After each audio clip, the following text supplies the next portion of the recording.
นั้นโทรเลย 02-114-8114คุณผู้ชมมากลับมาอยู่ด้วยกันต่อนะครับในช่วงเบรกนี้นะครับที่จริงแล้วเนี่ยต้องบอกงี้กันว่าเดี๋ยวเราจะวันนี้เรามีขายของมีออกบูธควอเทียครับที่ M Quartier มันมี 8-14 กุมภาพันธ์วันนี้วันแรกแล้ววันนี้คือพี่เก๋ธีรัตน์กับคุณจิ๊บอุจจานันท์เนี่ยไปที่นู่นนะครับแล้วก็เดี๋ยวจะไลฟ์เข้ามาหน่อยให้ดูบรรยากาศหน่อยเผื่อคุณผู้ชมอยู่ในกรุงเทพและปริมณฑลนะครับอยากจะเข้าไปดูของใช่ไหมนั่งรถไฟฟ้าได้ใช่ใกล้ด้วยสัมผัสสินค้าของ Voice TV ของจริงได้เช่นแล้วก็ไปสัมผัสคุณธีรัตน์กับคุณวีระนันท์ของจริงว่าเป็นยังไงจะเผ็ดเหมือนอย่างที่เห็นในจอหรือเปล่า ระหว่างน้ำพริกคางกุ้งกับธีรัตน์และวีระนันท์นั้นใครเผ็ดมากกว่ากันไปลองสัมผัสได้ชอบน้ำเสียงกับนะลีลาท่าทางการพูดของครับแต่ว่าเข้าใจว่าเดี๋ยวพวกเราก็แวะเวียนกันไปใช่กำหนดเวลาไม่ได้ยังกำหนดเวลาไม่ได้คุณกายคุณชูวัฒน์คิดว่าระหว่างน้ำพริกคางกุ้งกับธีรัตน์รัตนเสวีและวีระนันท์ปัญหาใครเผ็ดที่สุดกันหาใครเผ็ดที่สุดครับไม่เคยลองนะไม่เคยลองชิมพี่ว่าไงก็ถามอะไรงงไปหมดแล้วแต่ปรุงด้วยอะไรจะปรุงด้วยอะไรเรานี่นะรู้เลยทำไมแบบนะผู้หญิงติดหนานะครับก็งานบูธนะฮะจัดขึ้นที่สัญญามายังมาแล้วนะเดี๋ยวไปดูบรรยากาศหน่อยเดี๋ยวเวลาเหลือน้อยแล้วเผ็ดกว่ากันฮะวันนี้วันแรกเชิญครับทางนั้นเชิญเลยสวัสดีครับตอนนี้เราอยู่ที่ M Quartier แล้วนะครับเนี่ยเป็นวันแรกของงาน What the Fab Market ครับผมงาน What the Fab Market นะครับจัดจนถึงวันที่14กุมภาพันธ์นี้วันนี้วันแรกนะครับ8กุมภาพันธ์สะดวกมากเมื่อกี้เรามาลงรถไฟฟ้าปั๊มคงเดินขึ้นมาเป็นชั้น M ปุ๊บเนี่ยนะครับเข้ามานะครับงานนี้นะครับมีของกินมากมายที่สำคัญคือ Voice Plaza มาในนามของ Your Voice Matter ใช่ครับปกติ Your Voice Matter จะเป็นการรับฟังความเห็นแต่ว่าวันนี้ความเห็นที่มาพร้อมกับความอร่อยมากมายในราคาที่ถูกมากๆคือตอนนี้หลายคนคิดว่าซื้อของบนออนไลน์แบบ Voice TV หรือว่าบน 021148114 คุณต้องรอไปถึงบ้านไงนี่คุณมาในงานคุณเลือกได้เองหมดเลยนะครับคุณกายอาจารย์ศิโรจน์นะครับไม่ว่าจะเป็นนี่หมูแผ่นตาสว่างหมูแผ่นอาจารย์ศิโรจน์เนี่ยนะในงานนะก็เหลือ39 บาทเท่านั้นถูกมากเลยครับแล้วก็รสชาติใช่ครับมี Voice Mix รู้ด้วย Voice Mix รู้เหลือ89 บาทเท่านั้นนะครับมีน้ำปลาร้า3 ขวด100อันนี้โปรโมชั่นเดียวกันกับที่ขายในออนไลน์นะฮะแต่ว่ามาที่นี่รับสินค้าไปเลยใช่นะครับและที่สำคัญนะครับของที่ลดราคาหนักมากนั่นก็คือน้ำพริกข่างกุ้งแซมลืมทั้ง2รสไม่ว่าจะเป็นรสออริจินัลหรือรสต้มยำกระปุกละ69 บาทนั้นคุณจะลองให้กระปุกเดียวก็ได้มาในงานนี้นะครับและไม่เพียงเท่านั้นมีครับเคี้ยวด้วยทัฟเฟิลและคาราเมลอัลมอนด์ป๊อปคอร์นกลับมาในราคาพิเศษกระปุกละ125 บาทเท่านั้นครับผมสำหรับเครื่องดื่มนะครับโปรโมชั่นนี้น่าสนใจมากนะฮะเอาเริ่มต้นที่ชากันก่อนนะครับเกและอู่หลงนะครับลดราคาเหลือ290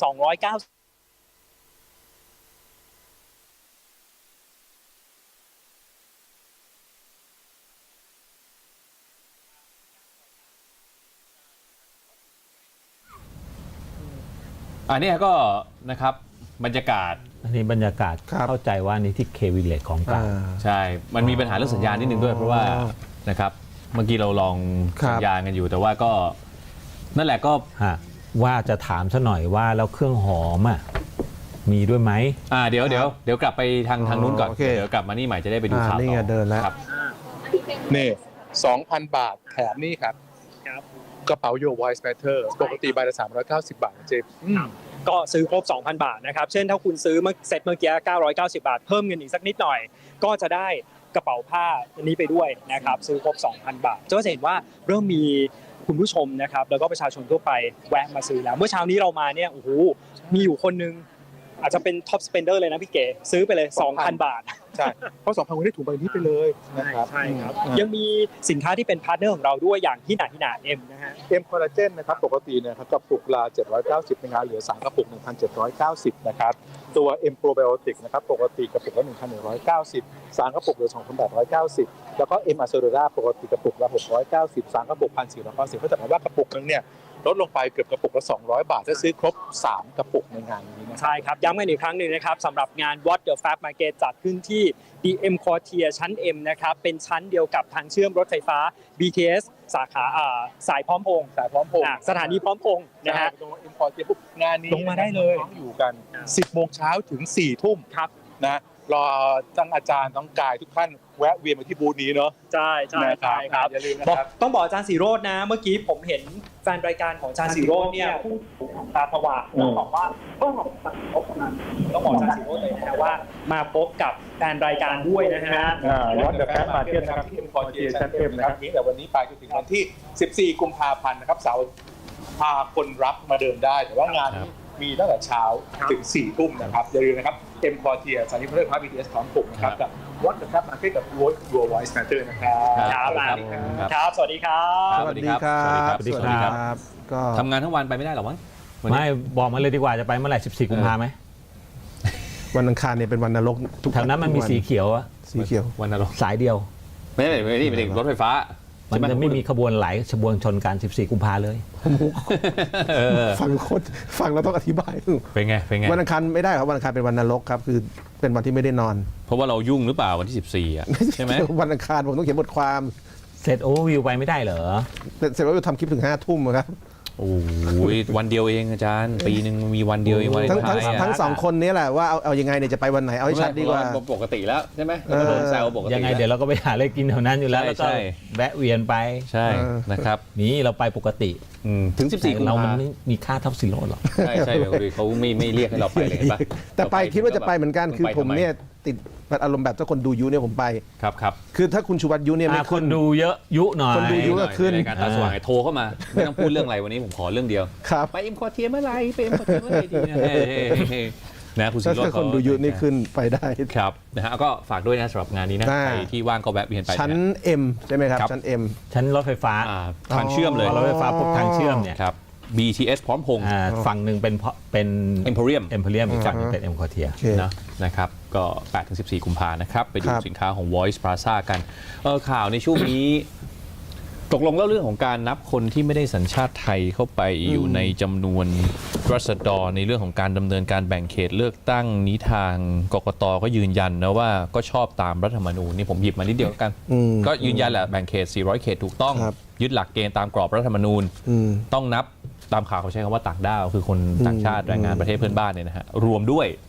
นะครับที่ไม่มีสัญชาติไทย ครับ แม้ว่าจะไม่มีสิทธิ์เลือกตั้ง แต่วันนั้นอาจารย์สมชัยมาออกรายการก็อธิบายในประเด็นนี้ไว้ไหมหรือว่าตั้งคำถามไม่ใช่อ ก็ ธิบาย ตั้งคำถาม ตั้งคำถาม จริงพอวิษณุออกมาบอกว่าเรื่องนี้ควรจะถึงศาลรัฐธรรมนูญเนี่ยมันก็เลยตุ้มๆต่อม ครับ ๆว่าเดี๋ยวมันจะกลายเป็นเหตุให้โมฆะเลือกตั้งว่าประเทศนี้มันเลือกตั้งเนี่ยอำนาจอธิปไตยใช้กันเต็มที่นะมันยังโมฆะกันได้ฮะ ครับ เรื่องโมฆะเลือกตั้งเนี่ยเมื่อวานดูวันนี้ได้เห็นชัยธวัฒน์เลขาก้าวไกลก็พูดประเด็นนี้ว่าขอให้จับตาว่ารัฐบาลจะมีการสร้างสถานการณ์ว่าจะทำให้การเลือกตั้งเป็นโมฆะหรือเปล่าแล้ววันนี้เนี่ยตอนเช้าจุลพันธ์นะครับอมรวิวัฒน์คนหน้าเหมือนผมที่อยู่เพื่อไทยเนี่ยก็แถลงหลังจากเหตุการณ์สภาล่มว่าตอนนี้เหตุการณ์ที่สภาล่มเช้าวันนี้เนี่ย อาจจะเป็นกระบวนการหนึ่งของฝั่งรัฐบาลที่จะทำให้ในที่สุดแล้วเนี่ยการเลือกตั้งรอบหน้าเนี่ยนะครับมันนำไปสู่การปล้นอำนาจประชาชนคือถ้าสังเกตจังหวะของฝ่ายค้านตอนนี้คือจังหวะแบบคนที่ยังไงกูชนะแน่ ครับ เป็นรัฐบาลแน่แต่จะเริ่มเป็นประเด็นว่าถ้าผู้กูชนะเนี่ยรัฐบาลจะล้มเลือกตั้งหรือเปล่า ครับ จะทำให้การเลือกตั้งเป็นโมฆะหรือเปล่าหรือไม่ผลการเลือกตั้งจะไม่สามารถนำไปสู่การตั้งรัฐบาลได้หรือเปล่าผมว่าเริ่มเป็นประเด็นขึ้นมาซึ่งในแง่หนึ่งแสดงความมั่นใจของฝ่ายค้านว่ารอบนี้ยังไงเราก็ชนะ ใช่ไหม แต่ว่าเข้าไทม์ไลน์มาให้ดูเนี่ยนะฮะ ครับ คุณประยุทธ์เนี่ยนะฮะสมมติแพ้เลือกตั้งไม่ได้กลับมานะครับจะด้วยอะไรก็แล้วแต่ไม่ถึง 25 หรือถึง 25 แต่แพ้เนี่ยนะครับอยู่ถึงสิงหาเหมือนกันเนาะว่าเขาจะโหวตเลือกนายกรัฐมนตรีใหม่ใช่ไหม ใช่ ถ้าสมมติว่ายุบสภากลางมีนา หรือว่าอยู่ครบวาระ เลือก 7 พฤษภาใช่ไหมครับกว่ากกตจะรับรองผลนี่ก็วุ่นวาย ใช่ เป็นเดือน 2 เดือน ใช่ คงจะใช้เต็มที่ตามที่กฎหมายกำหนดสมมตินะ ก็อย่าเวอร์จริงๆกกตนี่ด่าไว้ก่อนเลยมันอย่าเวอร์สมัยก่อนเขาเช้าผลเลือกตั้งกลางคืนผลเลือกตั้ง รับรองแล้ว เช้าก็ได้รัฐบาลแล้ว นะครับ ใช่ นะตอนนี้มันจะวุ่นวายเลยนักหนาใช่ไหม นี่ เพราะมัน มันก็คือคนกลัวแหละประเด็นคือเนี่ยเห็นไหมว่าเป็นประเทศที่กติกามีขนาดนี้แล้วเนี่ย คนยังหวั่นใจเลยว่าจะมีรัฐบาลไม่มีรัฐบาล ไม่เพ จะ ราะ โม ก ฆะ ติ ไม่ กา โม มัน ฆะ การเลือกตั้งมันไม่ได้นำไปสู่การตั้งรัฐบาลไงมันต้องมีสวมันต้องมีอะไรบ้าๆบอๆอีกเยอะไงคือถ้ามันง่ายแบบประเทศปกติที่เขาเลือกง่ายเหมือนเลือกเด็กเหมือนเด็กประถมเลือกหัวหน้าห้องเนี่ย3 ชั่วโมงก็จบแล้วตั้งรัฐบาลได้แล้ว นะฮะเฮ้ยหวังว่าจะไม่มีอะไร แย่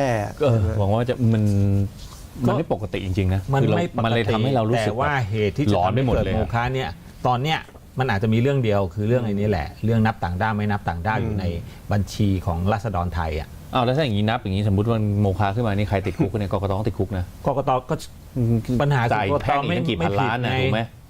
มีกฎหมายว่ากกตก็คำวินิจฉัยของกกตเป็นที่สุดแบบไหนไม่รู้แต่ปัญหาคือมันศาลรัฐธรรมนูญไม่ได้พิจารณาก่อนมีการเลือกตั้งนี่ถ้ากว่าคดีมันจะไปสมมติว่าจะมีการพิจารณา ครับ นะโอ้ประหลาดจริงนะ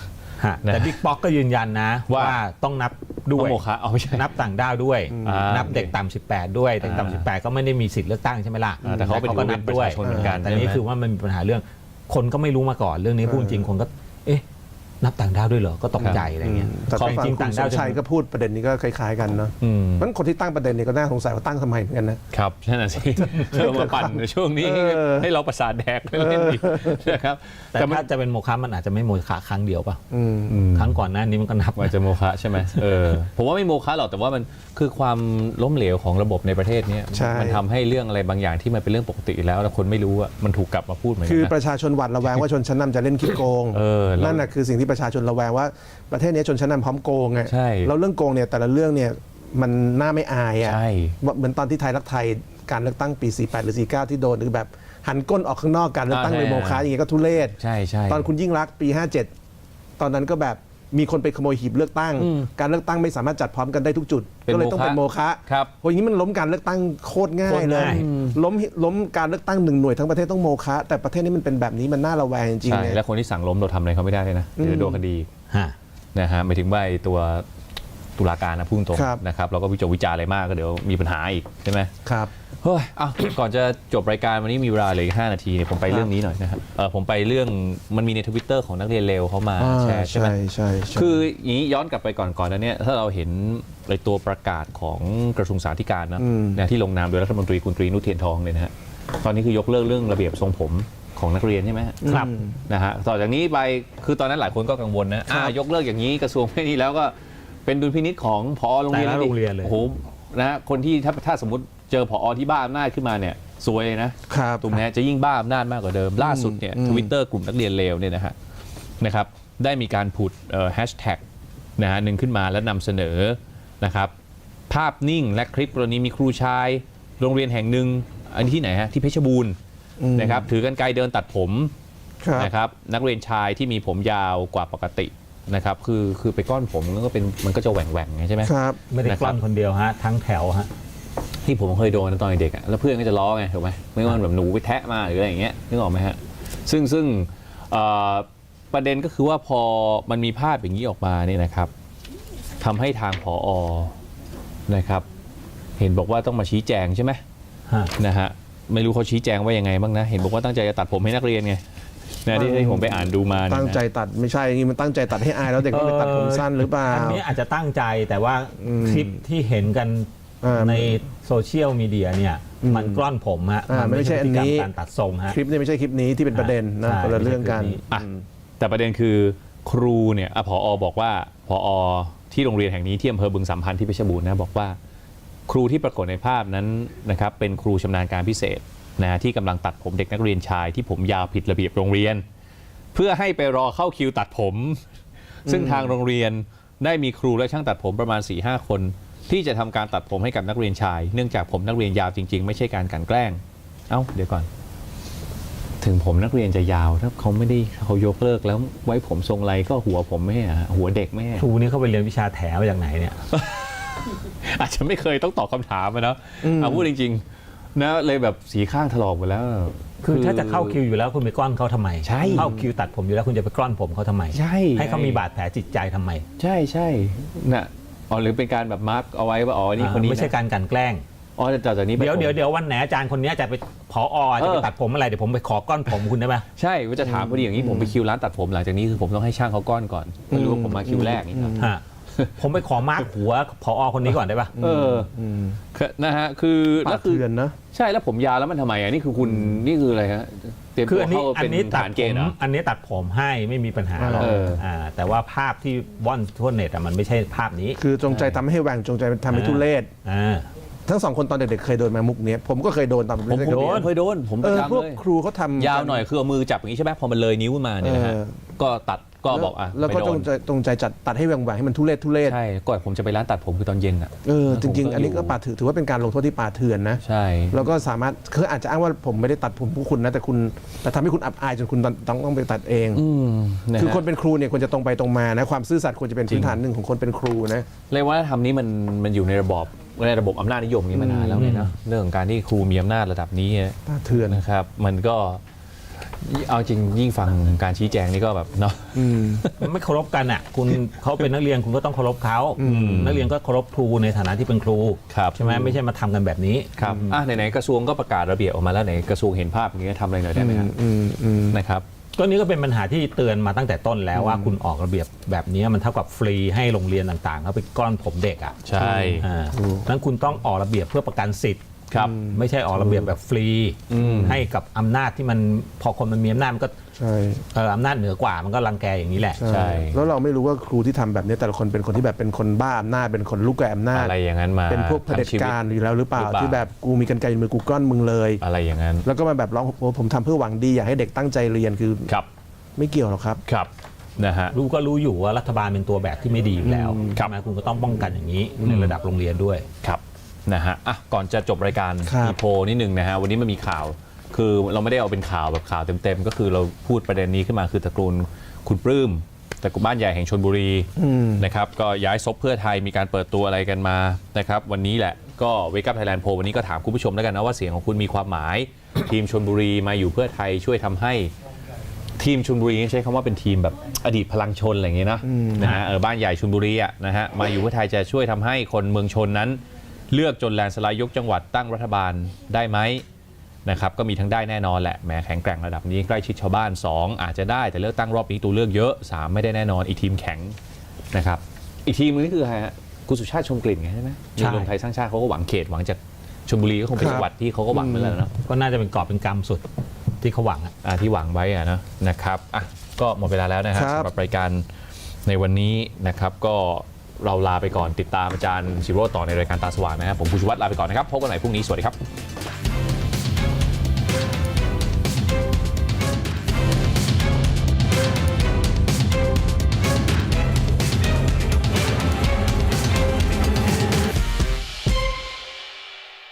ผลิตภัณฑ์น้ำยาล้างจาน Voice Dish